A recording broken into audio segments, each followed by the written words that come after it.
Hello and welcome back to Wireman's Whimsy. We're here with another Throwback Thursday, and I am using the First Frost set again. I love the First Frost set. My particular favorite is the rose that's in it. I'm also using elements from the Frosted Bouquet dies as well. And I'm using the greeting, "Where would I be without a friend like you?" from the Special Moments set. And I'm using the Tasteful Textile 3D embossing folder.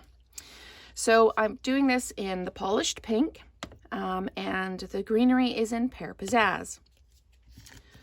What I need is a basic white card base, a polished pink in 5 1/4 by 4, and then a basic white in 5 1/8 by 3 3/8, so that it nests in perfect like that. So let's go and build the card.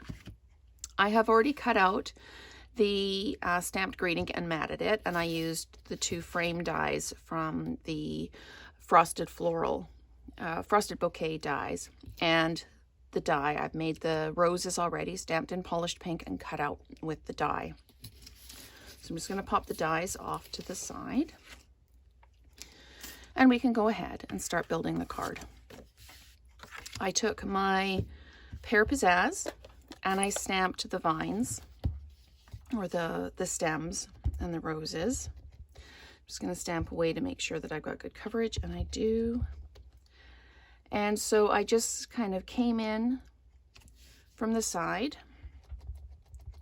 and I've got a blip there. There's something wrong with my stamp. It's just bubbling a little bit, but that will be covered up by a rose. So I'm going to come in from the bottom like this.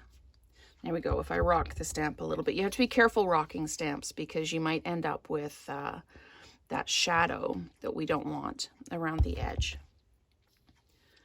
So I'm just going to keep coming in and adding in the greenery around the edges. And this one really fills in nicely. Like, you can really kind of place your stamp so that you get good coverage with the greenery. See, I've actually rocked it too much there, and now I've got a halo. So that looks like a really good place for a rose. So sometimes if you get a halo, it's okay. You can simply just cover it up with something else. But sometimes it means you have to start all over again, which can be a bit of a pain. As I said, I've already stamped the roses with the polished pink. But what I need to do now, I put this together and I kind of mocked it up like this. See, that's going to be covered up actually by the greeting. And I thought, it's really pretty, but it lacks a little something.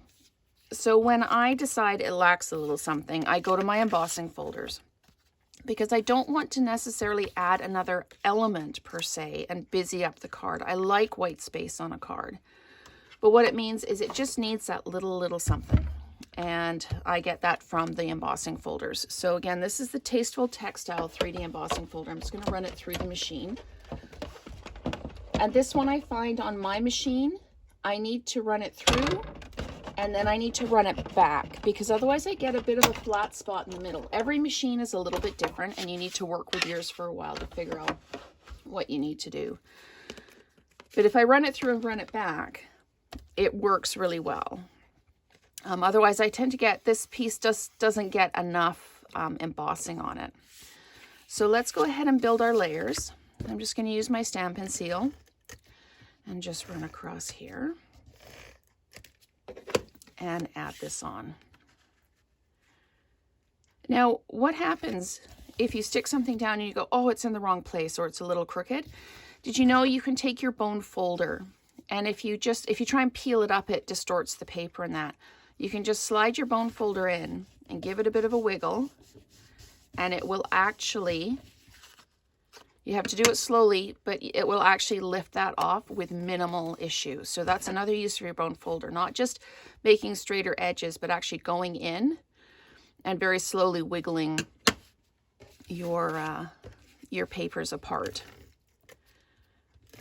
So that is a helpful tip that I use a lot. Because while I use both sides of the paper, I sometimes don't get things 100% straight. So there is that all layered up. I did not dimensionalize this because the roses are dimensionalized and I wanted the roses to stand above the greeting, but I didn't want it to be all wonky. So this is just flat mounted down. And you can add it in wherever you like. I'm actually going to pop this up similar position to where the other one is. And I'm just going to line that up with that edge and pop it down.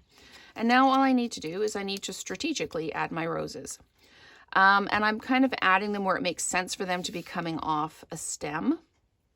So I can put one here like this. And you can have the stem coming out above them too, if you like. And I know that I want one over here. So I'm going to pop this one down right here like this. And that covers up any shadow that I had there. And then I'm going to put this one down here like this. And I can pop this one down here like this. You'll notice there are different places on this card than necessarily they were on the other card. It's completely up to you where you put your roses and which version you like better. So thank you very much for watching this Throwback Thursday using the First Frost bundle products. Thank you so much, and let's create together again soon.